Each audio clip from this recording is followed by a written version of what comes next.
Very good morning to all of you in India. Good afternoon to our friends in the Southeast Asia, and good evening to our friends in Australia and probably some parts of India some parts of the world late in the evening. I would like to extend a warm welcome to the second day of the Global Law School Summit, and we are about to begin the thematic session entitled Global Judges, Globalizing of Judging.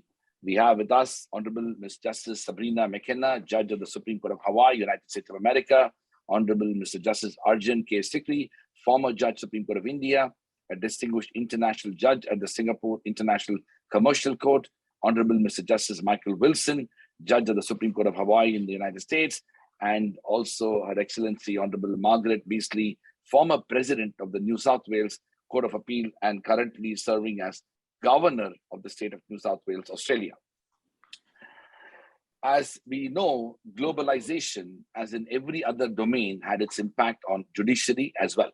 Like every other institution, judiciary also came under the demand for greater transparency and accountability. This unassailability judicial pronouncements enjoyed from criticism began to diminish as all regimes of authority fell within the fall of modernity. Hence, judiciary had to reinvent itself under the postmodern temporal conditions, but it did invent its institutional self, rediscovered its identity, and reorganized at various levels through extraordinary juridical imaginations. Of the many reimaginations, noteworthy has been the renewed sense of professionalism and outlook of judges. Thus was born the image and concept of a global judge. If global is the postmodern time space, the global judge is the one who has global sensibilities and global consciousness. That is to say, global judge is the one who's conscious of the historical process of the fall of modernity, the end of histories, rise of postmodernity, the rebirth of ideas and thought, and the emergence of liberal democracies. They understand the integration of local and global and the essential connect between everything, everywhere. Seen from an intellectual and phenomenological perspective, the global judge is not localized in their imagination and has transnational and comparative perspectives, what is often referred to as transjudicialism. They appreciate pluralities, even of the truth, and intersubjectivity, such as they do not fall prey to grand narratives and false objectivity. They cherish the essential values of justice, rule of law, access to justice, cultural relativism, humanism, and tolerance. They recognize the new subjects who have earned a representation in global society and who were earlier pushed to the peripheries and respect and protect their rights. They also sense the inevitabilities and necessary evils of global society, self-interest, capital mobility, ubiquitousness of politics, and unpredictability and incoherence. How have the global judges, imbued with the above said qualities, transformed the judicial landscape? What has been the impact of their enlightenment in the delivery of justice? What is their role in social production in global society? What are the striking instances of their thinking and acting globally? Such and similar questions will be the subject matter of this distinguished panel of jurists from around the world. Let me begin by my first question to Justice Sabrina McKenna. When we speak of the globalization of judging, what comes to mind is certain essential knowledge, skills, and qualities which a global judge shall have. Let's start with knowledge. The globalizing society requires judges to know and apply things globally, particularly through comparative perspectives. How can the comparative perspective be developed when the judge, no matter how much globally conscious they are, has to function in a local context? How can transjudicialism, which is an openness of mind, can be created in domestic judicial settings? Over to you, Sabrina. That is such an extremely interesting question. You know, I think the whole idea of global judging and transjudicialism is, and as you've indicated, judges, we only have jurisdiction over limited jurisdictions. However, we can and do talk to each other. I think what's really important is that judges think globally and act locally. And in order to develop judges like that, it's really important that judges, you have the kind of people that have a love of learning, And it would be wonderful if one can travel all over the world. I have been blessed to be able to do that. But it starts at a much younger age. Are you a reader? You can learn about the world. You can travel the world through reading, or now with media, with just watching TV and movies, or whatever. So people can become global without traveling. However, it's really important that judges communicate with each other, not just locally, but nationally and then transnationally. And it's been wonderful to be able to converse with judges from around the world. I have a lot of opportunities, as everyone here, to speak to judges from around the world to exchange ideas, whether it's in Europe or South Asia or East Asia or other parts of the world. And so you learn from each other, and there is so much that we can and should be doing at a transnational level, transjudicialism, especially in the areas of environmental law, climate change, and human rights. Thank you very much, Sabrina, for setting the tone of this panel. Let me move to Honorable Margaret Beazley.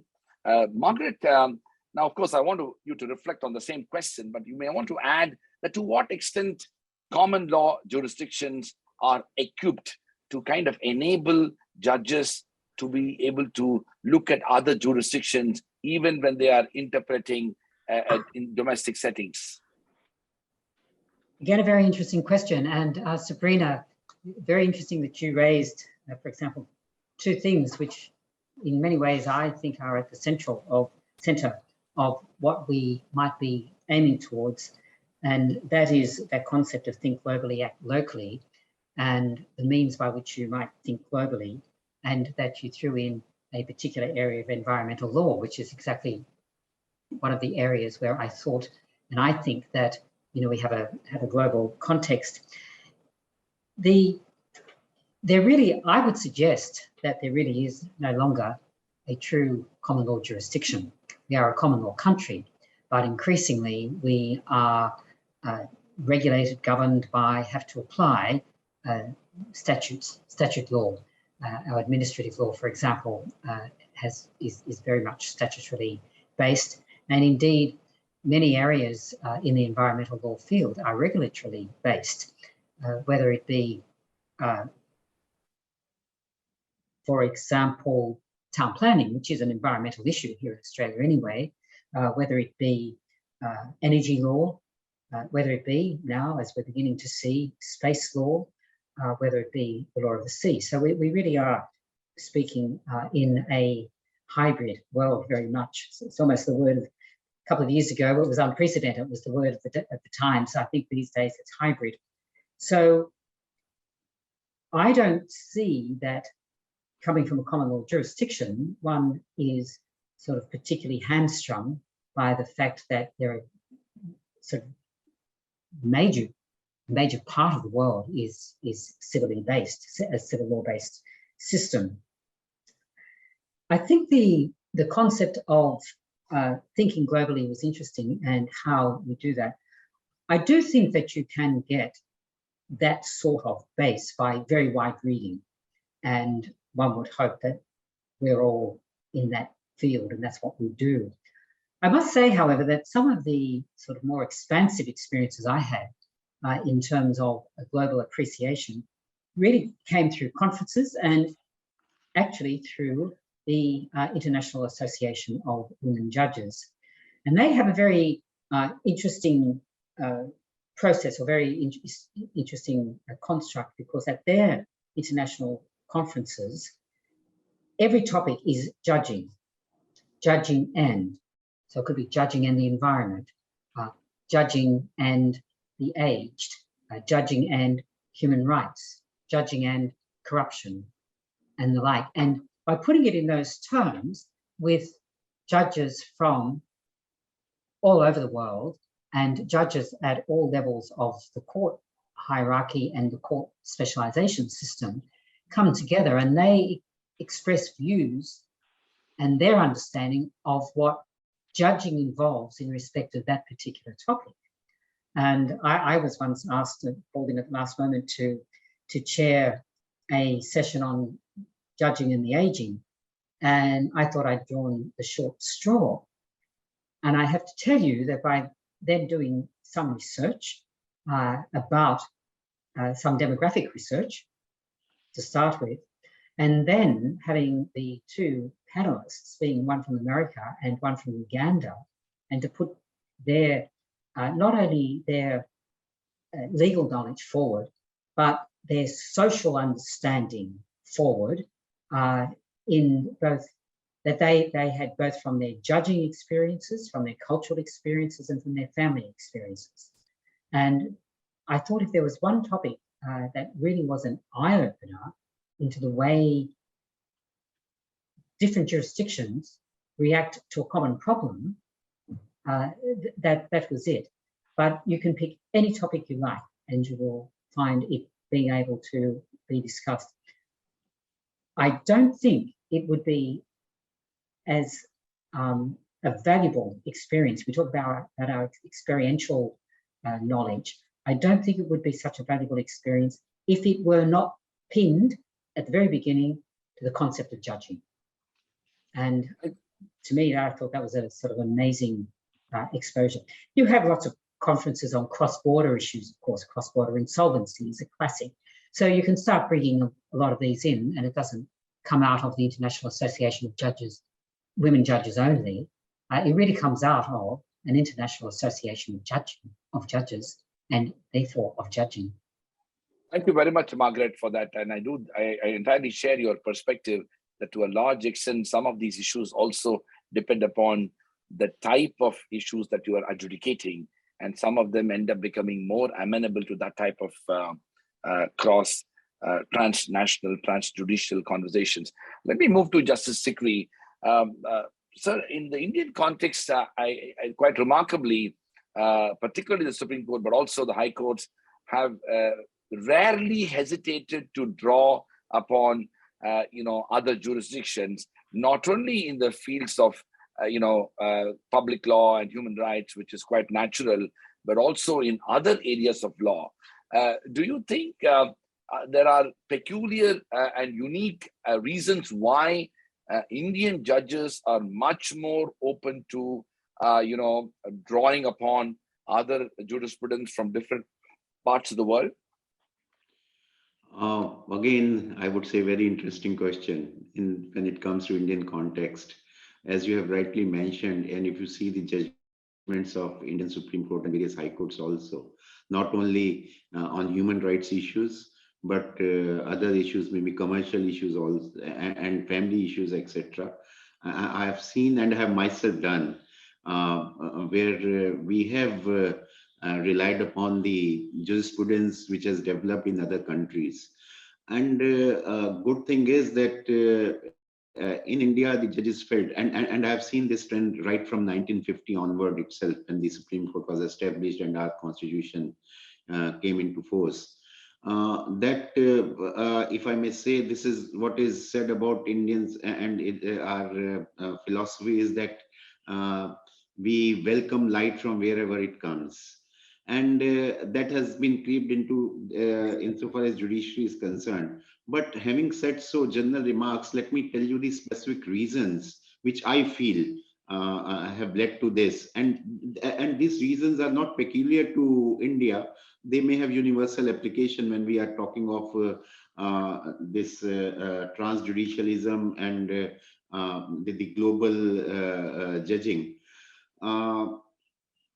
What I feel is that, number one, there are many constitutional issues which have universal application today, and all jurisdictions are facing these constitutional issues. If you, I give the example in United States also, the debate on Roe versus the judgment has again erupted about that. There are certain issues which are highlighted by my earlier speakers also. Environment is one such issue. It is not today confined to only, it can't be localized. It has when we are talking about so many summits on environment and how to take care of the climate change, etc. Refugee problems. Again, most of the countries have this. And issues which are now arising relating to the data privacy issues, which everybody is, and apart from that, social issues which have, I mean, this implication, constitutional implications, like whether death sentence should be abolished or not, issues relating to euthanasia, LGBT, abortion. So these are some of the issues on which we have to have universal application. They should universal standards because they are not confined to one jurisdiction.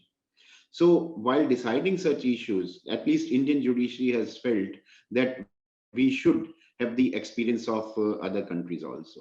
And many times while deciding these issues, if I may tell you, give the example where we had this Aadhaar judgment, where the case was made out that the Aadhaar, of course, it pertained to data privacy or data protection, where much from other countries, etc., what are the data protection laws was taken into consideration. But more than that, in order to judge the reasonableness of a restriction in the form of intrusion into the privacy when Aadhaar is there, regime is there, the doctrine of proportionality, which the Supreme Court evolved in this case for the first time, we knew this has been discussed or originated in Germany, German Constitutional Court, and Canada, and thereafter in US also and other countries as well.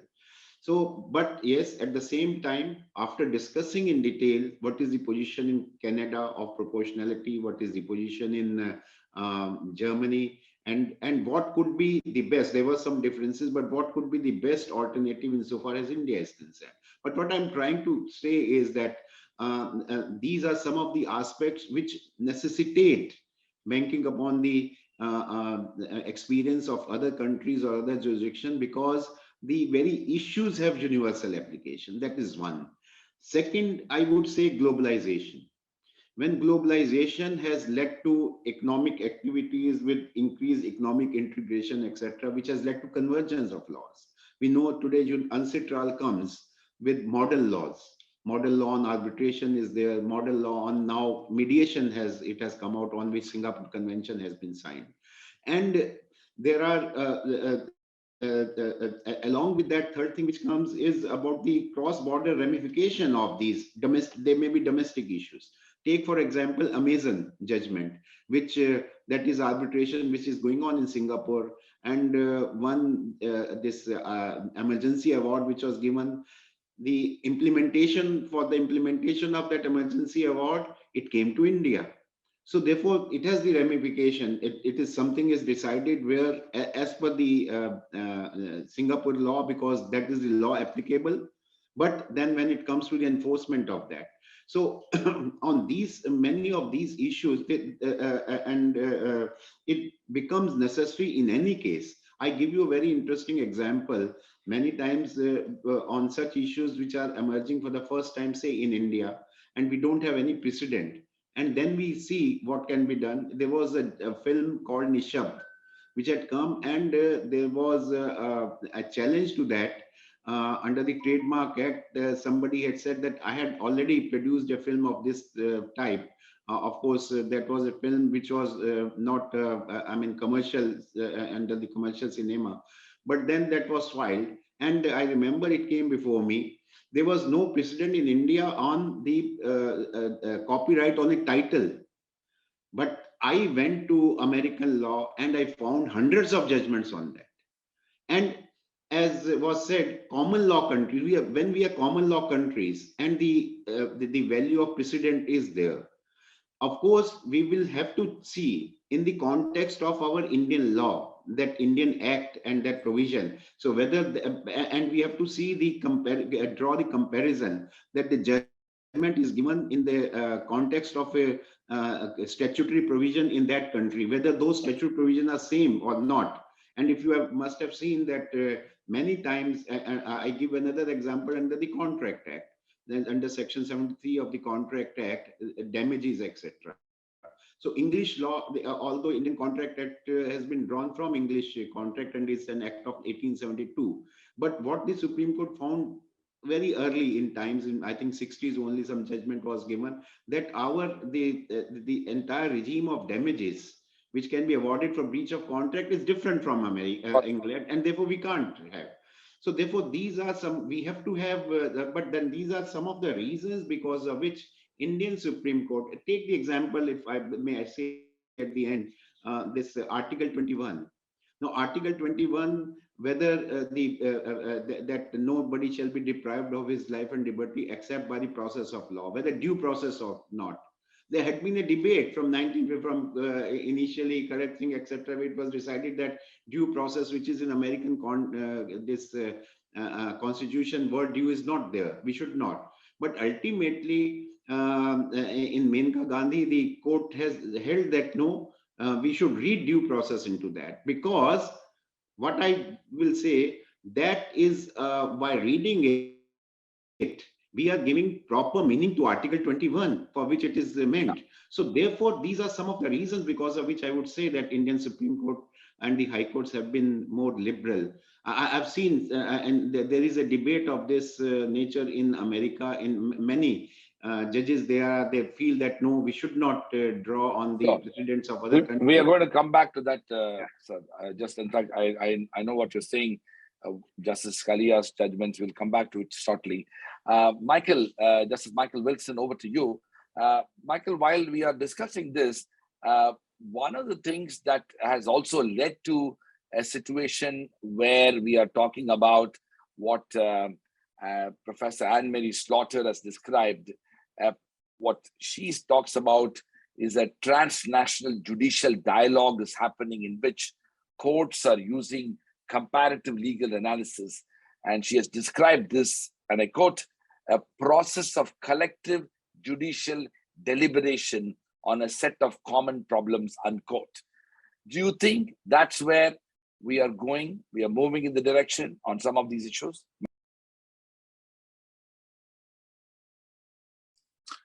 Raj, it's a real pleasure to be here. Thank you very much for the invitation, and it's always a learning experience to be with Her Excellency as well, Judge Beazley, and one of the great judges that you and I both know that we've been able to spend very, very important time with is Judge Sikri. So Justice Sikri, I'm honored to be with you too, and I'm a bit humbled to be in the presence as well of my great colleague, Sabrina. So this is a terrific opportunity to learn. But to answer your question about whether we're moving in the direction of transnational judicial decision-making and whether there's a dialogue that's been created, I mean, that is such a profound understatement. We have a variety of international judicial institutions that have arisen very quickly in the last decade. And why is that? Whether we're talking about the International Association of Women Judges, whether we're talking about the European Judges for the Environment or the Global Judicial Institute in the Environment, I mean, there are a vast number of institutions that have formed that make the point that you just raised about the kind of dialogue that's taking place. But I mean, what is the future of this kind of narrative? What is the future of this relationship? And I think that it can be seen as a kind of reflection or an evolution of what has been started by great courts like India's court. I mean, Justice Sikri talks about Article 21. Well, the right to life has been something that has been addressed by many different courts now from the point of view of interpreting, as the Supreme Court of India did, for example, the right to a clean and healthy environment to be part of the right to life. That's just one example. So the needs of our world community to be able to have these kind of overarching principles, whether we're talking about international rights to commerce, international human rights, or, and I can't neglect mentioning the great court of New South Wales, which Justice Beazley has been the leader for. There are some extraordinary judges who have become very international and very much leaders, not the least of which is Brian Preston, who wrote a great decision, the Gloucester case back in 2019, where he referred to many cases from around the world, but at least half a dozen from the United States. Another member of the Supreme Court, Francois Clunk, wrote a very interesting article that pointed out the need to be thinking globally, applying it locally perhaps, and that need was expressed in the proposition that we're not going to have a rule of law soon.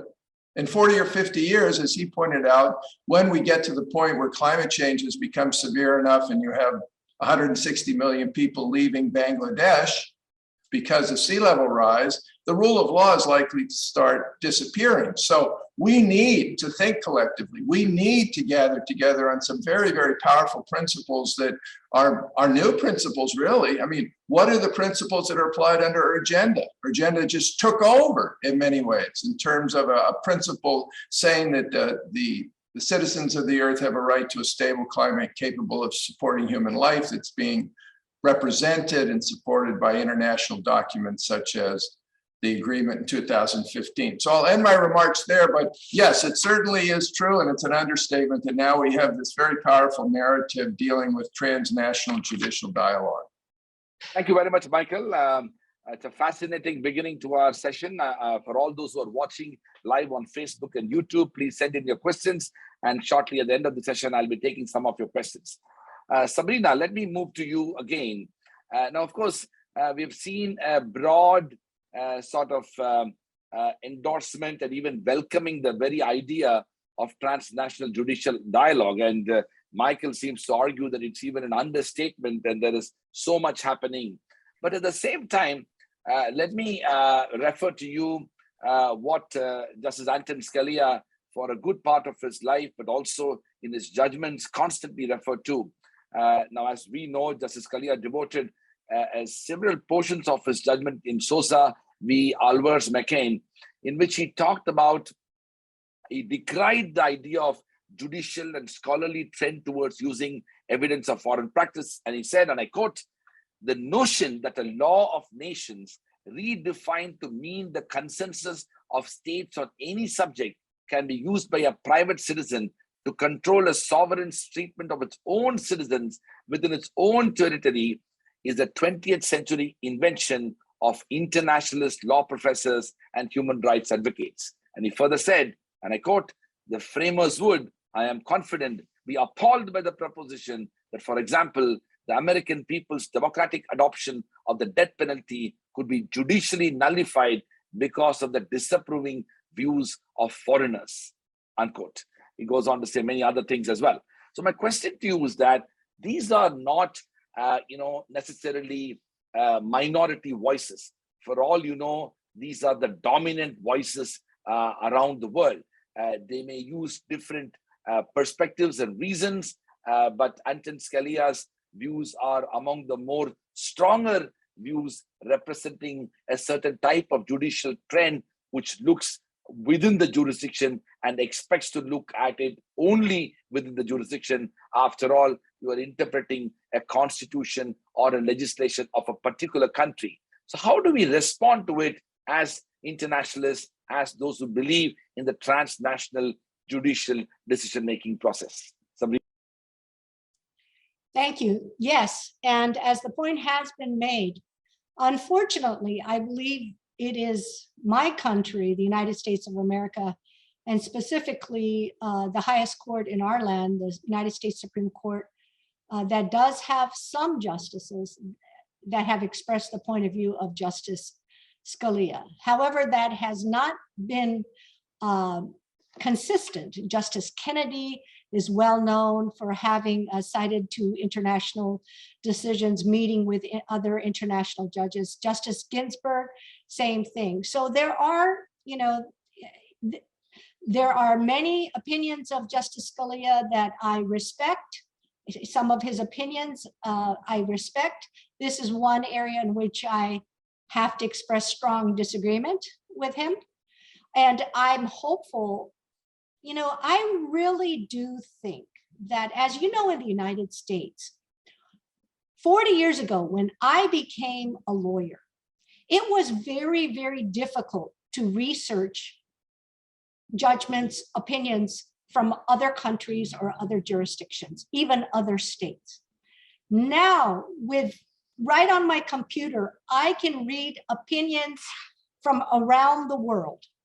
And it's easy to find cases from other jurisdictions that talk about the same thing.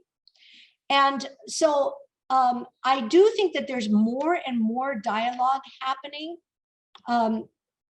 For example, I happen to be on the board of directors for the George Mason University Antonin Scalia School of Law, Law and Economic Center's Judicial Education Program.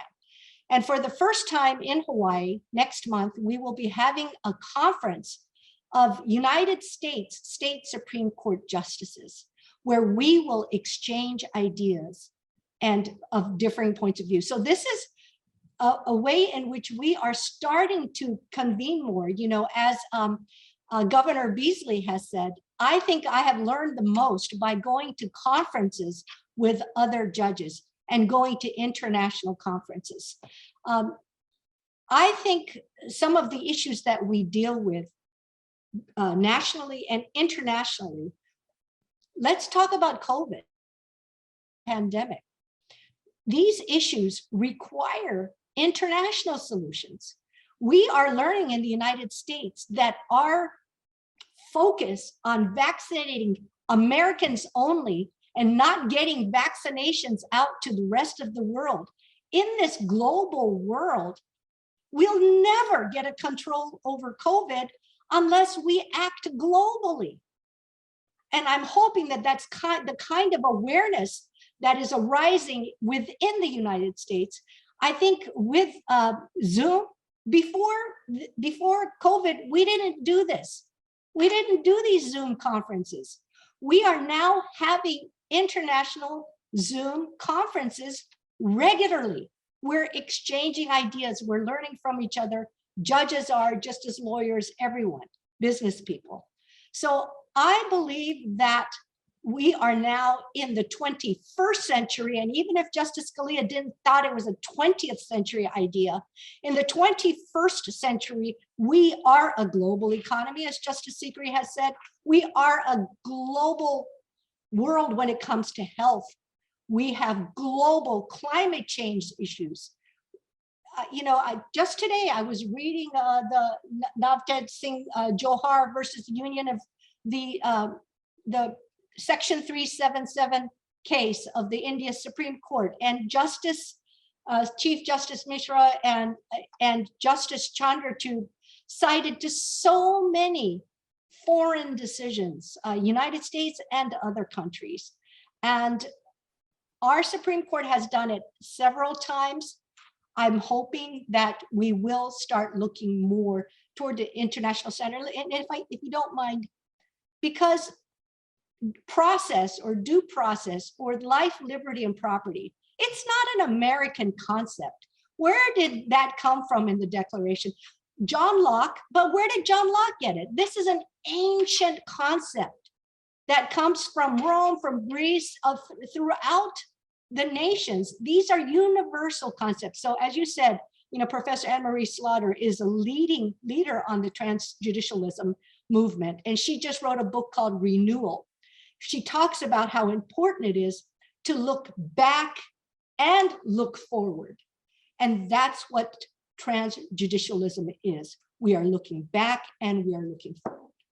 Thank you very much, Sabrina. That's a fascinating, you know, not just a defense, but even a very, very optimistic and futuristic view about this. Let me shift gears and Margaret, now that we have to a large extent, at least in this panel, established that we need to be a global judge. My question to you is, what are the essential qualities of a global judge?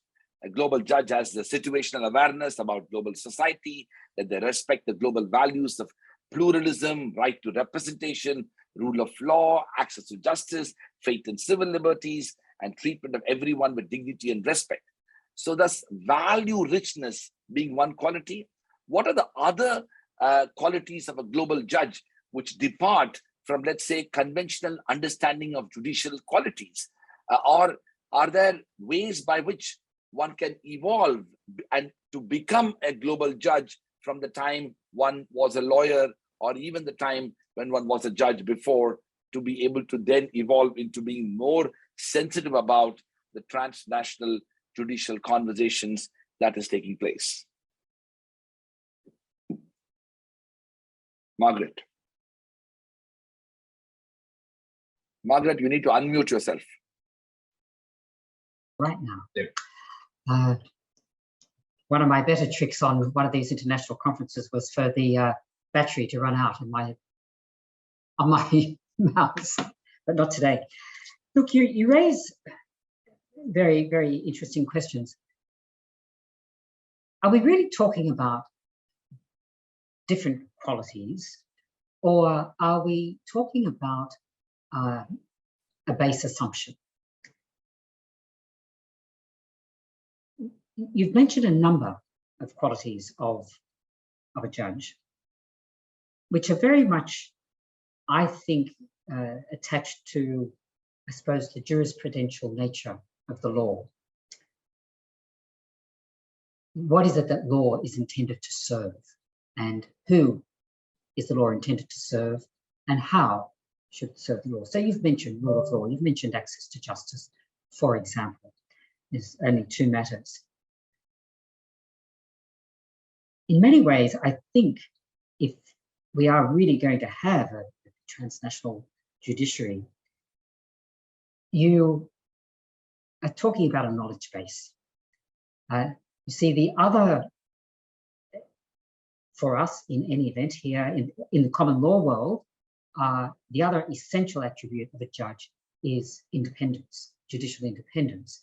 Now, judicial independence is not only the right to be free to make decisions, or the right to make decisions free of any outside influence, and most particularly political influence, that must then become an essential attribute of transnational judging, as I believe it is in our common law system.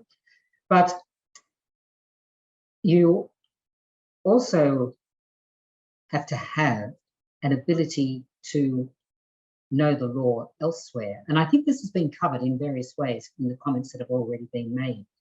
You have to be able to have the ability to research the law. You then have to have the ability to, and I guess in some ways this is the sensitivity to your own, not only your own legal system, but your own community, to know how those concepts which maybe be developing in other jurisdictions are best applicable in your own jurisdiction. So that actually takes a fairly finely tuned judicial mind. Is that a challenge? In one way it is, but should not a judge continually, in the application of the law, in their learning of the law, in their appreciation of the law and its proper application, not be always finely tuning the analytical basis of it? And I guess that is where judicial education comes in. So I guess another feature of the transnational judge is a judge who openly embraces judicial education in the areas that we're talking about. Thank you very much, Margaret, for that. Well, let me move to Justice Sikri. Now, Justice Sikri, the reorganization of judicial thought and practice in the global society has today become a new theme and a new branch of knowledge known as judicial studies. In fact, judicial studies is far broader and bigger than having a historical record of the judicial reorganization itself. Today, judicial studies encompasses the role and functions of judiciary in newer social and political conditions, a training in judicial skills and qualities, including training of judges in, say, law and economics, a technological training for judges, which has become far more imperative now, and other matters of professional enabling and empowerment. My question to you is that, what is the real scope and potential of judicial studies in making global judges? Can training, capacity building of judges help them become global judges? Yeah, I think to some extent Margaret has already answered this question, and rightly so. When we talk of judicial studies, we have to, the previous questions which you have to put, which you have put to us, one was about the first question about the knowledge and the context and how, I mean, this, when we talk about transjudicialism, what kind of knowledge international judge or a global judge should have, and what kind of aptitude he or she should have, and coupled with the question of the skills, etc., which was raised thereafter, and the essential qualities of global judge, which you yourself mentioned, and Margaret highlighted upon that and dilated on that. Now, in order to acquire all this, judicial studies it becomes an important facet of, and for which we need to have some programs. One is, as we have been discussing and we have said about the Slaughter saying about transjudicial communication, where the judges are meeting at various levels and are even otherwise discussing. Now we have this today also we are discussing on this platform where everybody sitting in his or her place, and we are able to converge and able to have it together. So there should be a judicial dialogue on this, where we can, I tell you from my personal experience, from 1999 onward, when I became judge of the High Court in 1999, there's an organization called Insol International on insolvency laws. It's a, I mean, very famous organization. We have likewise in the arbitration also ICA is there. But giving specific example of this Insol International, there are judicial colloquia which are being held by Insol International apart from other conferences. I have been attending since 1999. The law on insolvency in India was at an infancy stage at that time. It had not even taken the shape which it has taken now only in 2015 with the enactment of Insolvency and Bankruptcy Code, IBC, which we call. But the kind of the issues which are now there in our IBC, which we are dealing with and which were not there earlier, I was exposed to these issues and these discussions when I was having these dialogues with the counterparts from different jurisdictions on those judicial colloquia. So how much enriches this kind of discussion enriches is that example, which I have personally learned. And apart from that, I think it justifies the training of judges by judicial academies or law schools, etc. That also becomes a very, very important aspect. And what we need to learn, as I said in the beginning, today, and we have known earlier also, but it has become more important today, that law is an interdisciplinary subject. When we talk of law, we are and it is not a total, I mean, a statutory interpretation of a particular act which we are dealing with in a particular case. In the process, there are many issues which may relate to the case which has come up, technology, issues of economics, etc., as you rightly mentioned about law and economics. So therefore, the connect of law with other disciplines and that kind of judicial study also becomes very, very important. So all these are the aspects which have to be taken into consideration. What I feel is that today judges must address not only legal but social issues, including economics, medical, philosophical, sociological concerns, etc. And therefore, in order to address, and we are called upon to do that. So in order to address these issues, appropriate decision-making skills and competently manage caseloads and personnel, these are the issues which come and which become a part of judicial studies. So as you rightly said, it becomes a very, very important facet. Thank you very much, Justice Sikri, for those very valuable comments and perspectives. Let me move to Michael. So in some ways, we recognize that such training and capacity building is important. Now, we spoke about the need for judges to understand the socio-political global conditions. Now, while this knowledge can be self-acquired, things cannot be led to be a matter of personal pursuits of judges alone. There is a need for larger institutionalization. Indeed, some judicial academies can play a role in creating such global imaginations. But don't you think that universities and higher education institutions and law schools could be the right place to impart this knowledge, thanks to the value-based and pedagogical approach to legal education?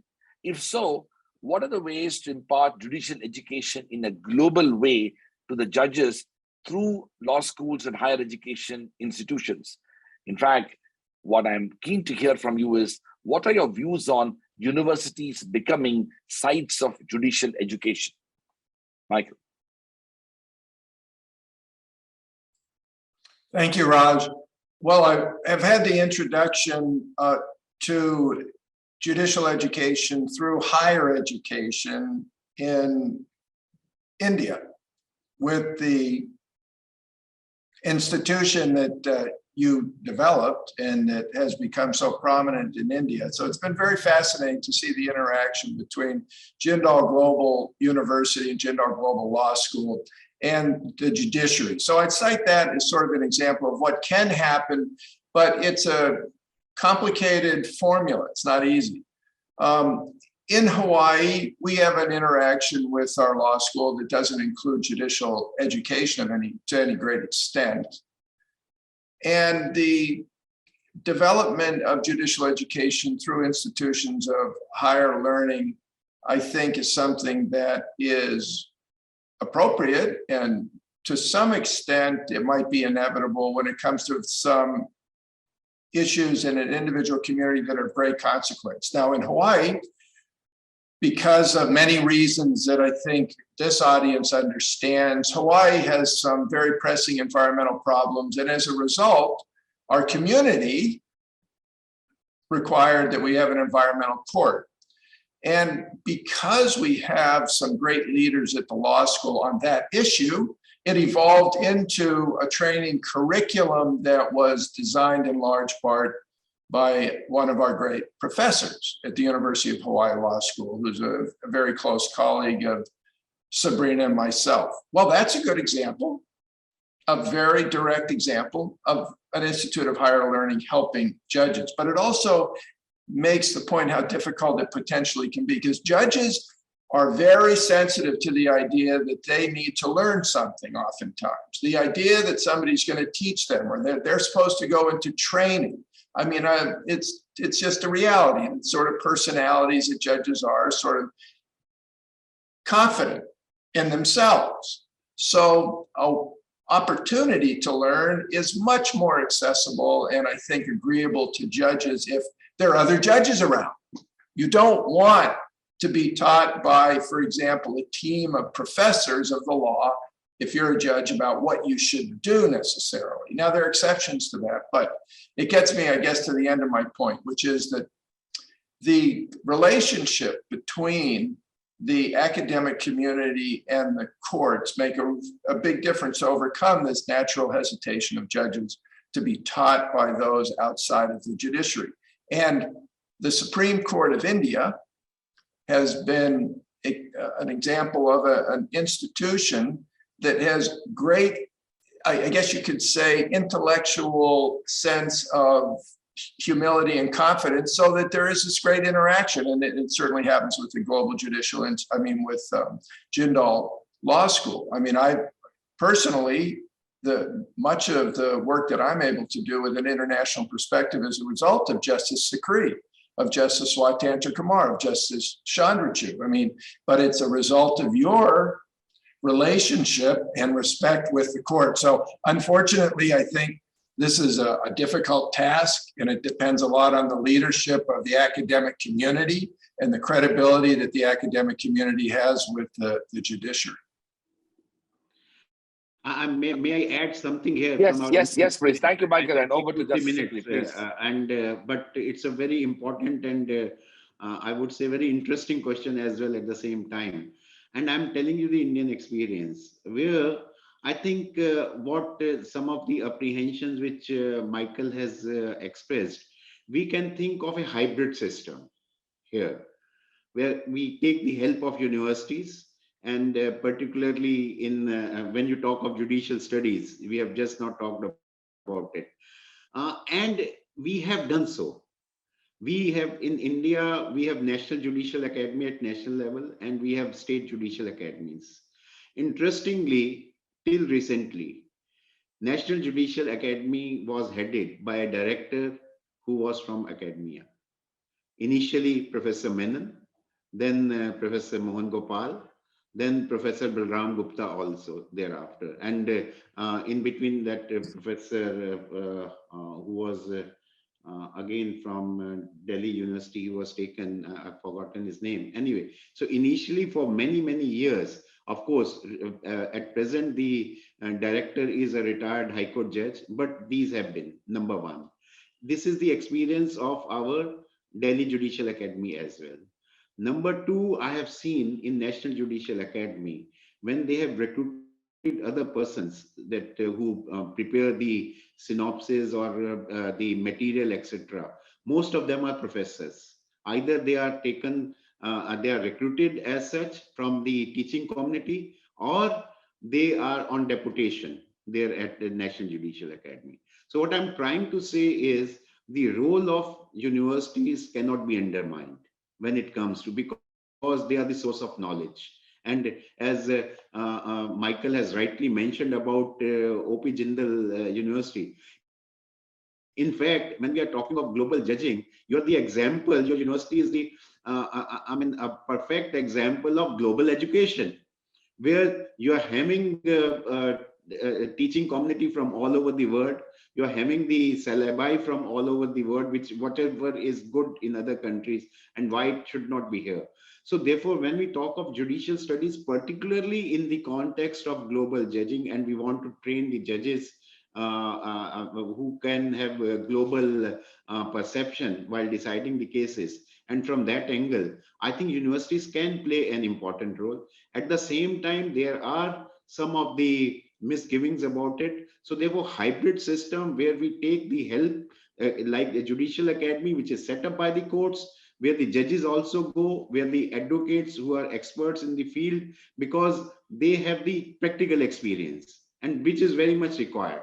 But at the same time, we have the experience of academia by associating the universities. In many programs, universities can suppose a particular, we are talking about it, how they suppose judges are to be trained in this field. Why not NJA, National Judicial Academy, or Delhi Judicial Academy hold a program in association with O.P. Jindal University, and that serves the purpose. This is what at least start can be made like this. Absolutely, and I thought it's a fantastic set of suggestions, sir. And I think in a way, the relative at times lack of intellectual capacities that end up being unavailable in the judicial academies can be usefully created by these type of collaborations. All right, we have around 6 minutes to wind up the program. I have several questions, so I'm going to quickly shoot those questions in the order we started. So Sabrina, short responses. This question is, what are the factors which are to be kept in mind while one transplants judicial decisions from other jurisdictions into one's own, keeping in mind the diversity of the society that we are talking about? Well, I think some of my colleagues here have already discussed some of these issues. Obviously, you have to look, you think globally, you have to act locally, which means you also have to look at, is the statutory law the same if we're construing a statute? Is the constitutional provision the same? And of course, you have to apply it to your own circumstances. But I just want to jump in on the last one. I do think that there's a place for higher education. You probably know, Vice Chancellor, about the Duke program, the Bulge Judicial Institute. They started about 9 years ago. They have an LLM in judicial studies. It's a mix of academics and judges teaching. And the National Judicial College in Reno, which is associated with the University of, it's on the campus of the University of Nevada in Reno, also offers an LLM. So these are programs offering LLMs in judicial studies to judges. I believe that Jindal should do an LLM in global judicial studies. Thank you. Thank you very much, Sabrina. It's music to my ears. In fact, it's a kind of public knowledge. I had, soon after the new Chief Justice took office, I did meet with him and actually ended up giving a proposal exactly on these lines when he had positively taken it up, and he had assured me that he will also engage with the Judicial Academy. But in some ways, one of the today's context has given that opportunity, and that's what another question is asking. Maybe Margaret should answer. To what extent judiciary and judicial institutions can take some of the experiences that they had during the pandemic and take it forward even into a post-pandemic world? The Indian context is phenomenally instructive, because before the idea of judges adjudicating, sitting in their homes and hearing people through video conferences is simply unthinkable. But today it has happened. So the question that's being asked is, are there learnings that can go beyond the pandemic? Margaret.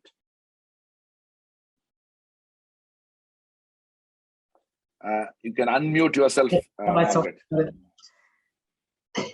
Look, the experience here in Australia has been interesting. Just about every court kept itself going at different levels. Jury trials were a challenge, and in fact, really couldn't proceed.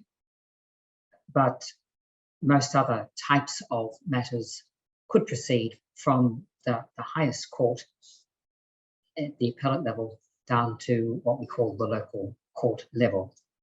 I exclude the jury trials. And that, of course, then created problems in terms of delays and ongoing delays. So technology was the answer during the pandemic. It was embraced by the Chief Justices of the various jurisdictions because of the importance of keeping the legal system going, and most particularly, not only keeping the judges engaged and the lawyers engaged, but most particularly to ensure that the litigants were being given. It's a real question of access to justice, actually. If you simply shut down a court for a period of 6 months or 12 months, that's actually an access to justice question of a different nature to what we normally talk about. So huge experiences, good technology, absolutely essential. Increasingly, I hear from the judges and from the barristers who were very happy to embrace it, that they are happy to be back in the courtroom. You hear many say, I couldn't read the judge. And so therefore I wasn't sure where I should be pitching my argument and or how strongly I should be pitching my argument. Witnesses were being taken, obviously, by video. That happens anyway in international cases or with witnesses overseas. But again, a resistance, particularly in sensitive matters where one is not only looking for example, the exposition of an expert opinion or the production of a document, but where there are real issues that need to be worked through and which are contentious. So I think the real experience is the more contentious the particular case was, the less satisfactory the technological use, the use of the technological courtroom was. But generally, a sense of we are better in the same room, because in the same room, whether it be in the courtroom, where there can be the interaction between the judge and the counsel in a way which is not nearly as easy, because it has to be much more constructed in a technological court, but also the discussions as between the judges outside the courtroom. So yes, there are lessons. The technological court will never go away, my sense, at least in the immediate aftermath of this pandemic, is that it will be siloed into probably smaller matters, administrative matters, directions hearings and the like, which will make life extraordinarily efficient and convenient and ought to be maintained, but other areas where perhaps it should not. Thank you very much, Margaret. Justice Sikri, over to you now. This is my own question. Just before the pandemic, as you know, there were approximately 30 million cases that were pending in Indian courts. The Chief Justice of India just announced a few weeks ago that post-pandemic, it's now nearly 50 million cases are pending in Indian courts. My question to you is that, what are the possible learnings that we can gather from even other jurisdictions, but also our own experiences to respond to probably the biggest crisis of access to justice that we are facing today?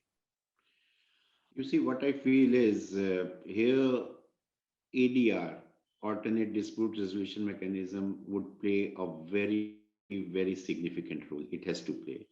And of course, when you talk of ADR, it's all forms of ADR. We have in Indian context, Lok Adalats also, which have been playing a significant role, which should be now encouraged much more and should be held on a very regular basis. We have arbitration. We have mediation. I think mediation should be, again, a very important tool in this process, which has to be utilized. We have not exploited its full potentials. And more than that, I would only say that this ODR and technology has taught us online dispute resolution. When we talk of online dispute resolution, we are not only talking of holding the courts online or doing arbitration mediation online. There are some platforms, and it is the experience now, which is experimented private platforms, which can go into, and it started with the eBay, where consumer disputes of eBay, they started doing in-house mechanism and started resolving those disputes. And then, but it percolated, their platform, their startups in India also, which are ready to take. And I tell you, only 3 days ago, it was a committee set up by Niti Aayog on ODR, which I chaired that committee, and a report was prepared. I'll share that report with you. It's a fantastic report where the landscape is given as to how we should, now have more and more ODR, where consumer dispute, MSMEs dispute, and many disputes which would arise from COVID now, when the COVID goes, and it has already started doing. It's like tenant landlord dispute where rents are not paid because the premises, if I had taken on business, the premises is lying locked for 5 months, 6 months, I couldn't do the business. All these kinds of disputes are bound to arise. From 30 million in 1.5 years, we have gone to 50 million. Reason is simple, that we have almost 10 million cases filed in Indian courts every year. And we have been up to now 30 million. It was the pendency was at that because the Indian courts were deciding also 10 million cases, which we were not able to decide. So in 2 years, how the pendency has gone up, and there have to be surgical strikes and surgical methods adopted. ODR is going to play a very, very important role in this behalf. And here again, you're talking of judicial studies. I'm saying the universities can play an important role as far as ODR is concerned. And I share this. So this is what I like to say in nutshell as about Indian position. Yeah. Thank you very much, Justice Sikri, for that. Michael, you have the last word. Michael, if there is one big thing that we have learned from the pandemic, is the huge global vulnerabilities under which all of us are living. As you rightly said, and I can only remember what Martin Luther King said, a threat to justice anywhere is a threat to justice everywhere. So in a way, the whole unfolding of the climate crisis should only end up galvanizing greater degree of social, political, economic, intellectual, and of course, judicial consciousness.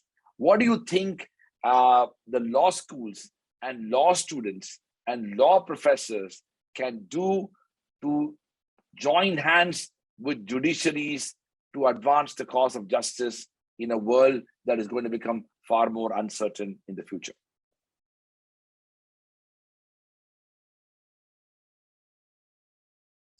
Unmute yourself, Michael. Yes, I did. I just returned from the COP in Glasgow, and the former president of the United States gave a message much like the one that you've been alluding to. So he was talking about how the future essentially is one of great instability and certainly great threat to those that are the younger generation. And he said, the way forward for the transformational change that's necessary, the way forward, the number one way forward is for young people to get involved and vote like their life depends upon it, because their life does. So we have a life-threatening situation that's going to be front and center even more for judges than it ever has been before, that involves young people. Now, you are at the top of a kind of communication process that might be able to help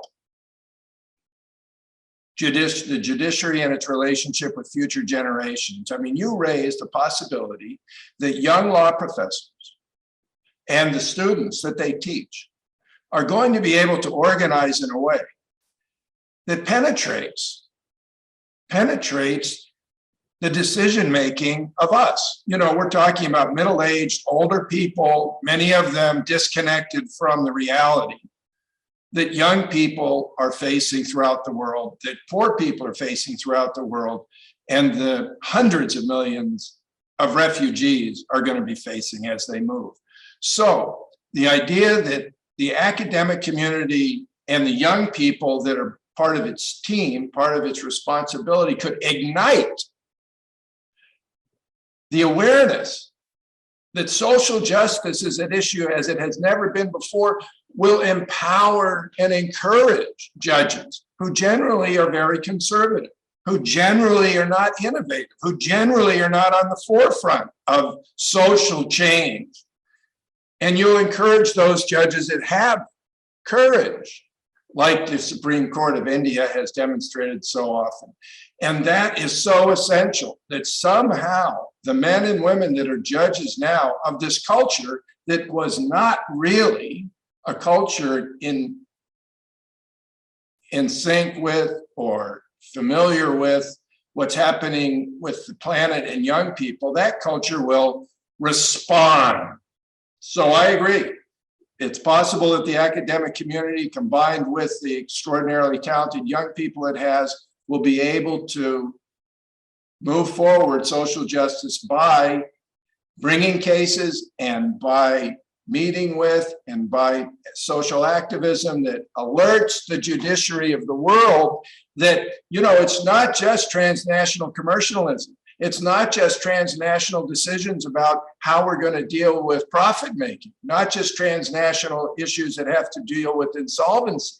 While these are very important to the leadership community of the world, there's another community that's getting less and less access to justice and is more and more in danger because of the practices that are taking place globally that are affecting those that are young people. So thank you for the opportunity to make that point.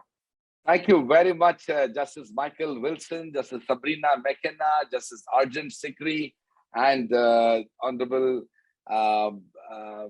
Margaret Beazley. Thank you very much for being here. It's such a pleasure to have this conversation with you. I'm grateful to each one of you for taking time out of your busy schedule from different time zones in the world. All of us enjoyed the conversation. I'm sure those who watched this enjoyed it even more. Thank you very much.